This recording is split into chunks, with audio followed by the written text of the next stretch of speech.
Oui, bonjour, Gilberto Lacerda, donc vous êtes coordinateur Euromime.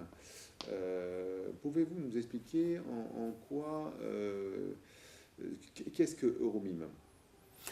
L'Euromime est un master européen de génie des médias pour l'éducation. C'est un master composé par 7 universités associées, consortiées, 3 universités en Europe, l'Université de Poitiers, l'Université nationale d'éducation à distance en Espagne et l'Université de Lisbonne, et 4 universités en Amérique latine, dont l'Université de Brasilia, d'où je suis. Alors c'est un master que cherche à développer des compétences, de nouvelles compétences dans le génie des médias pour l'éducation, dans une compréhension plus accrue de l'impact des TIS en éducation, des nouvelles technologies de l'information et de la communication en éducation, sous plusieurs niveaux. Niveau développement, niveau évaluation, niveau compréhension de l'impact dans le rapport dans les salles de classe, etc. Alors voilà, c'est ça. D'accord, alors ce consortium a démontré quoi? En connectant des territoires académiques, on produit des connaissances ou c'est des nouvelles méthodes? C'est quoi concrètement Alors,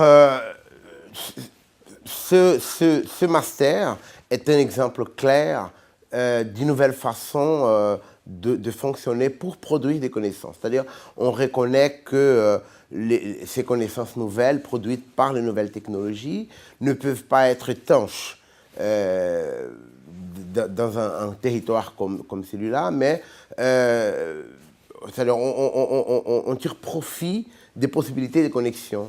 Alors, on a ces 7 universités géographiquement éloignées qui sont mises à collaboration dans un grand campus universitaire collaboratif et collectif, unis par ces nouvelles technologies.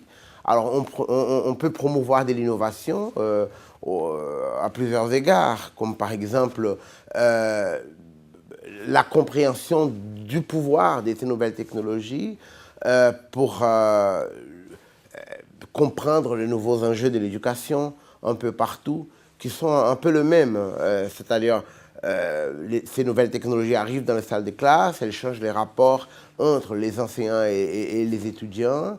Alors, il y a des questions posées au niveau du développement d'outils pour être utilisés en salle de classe, l'impact social de tout cela, la façon dont les étudiants, dès les petits étudiants jusqu'aux étudiants à l'université, dont ils fonctionnent, dont ils cherchent à comprendre ces nouveaux mondes. Alors, on est là-dedans.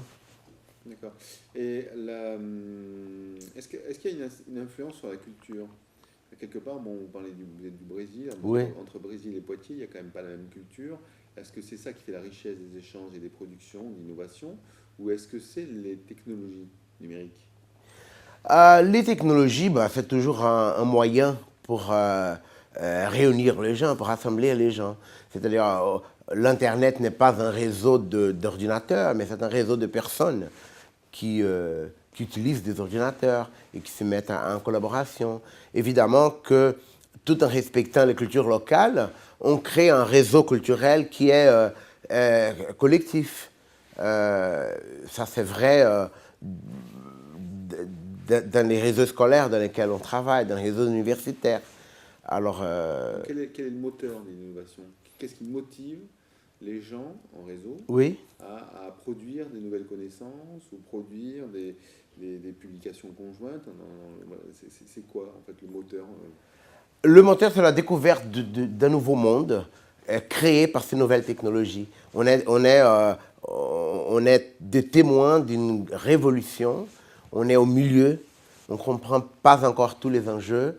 Alors, le master essaie de former des gens capables de saisir ce phénomène, de le comprendre et de le mener plus loin.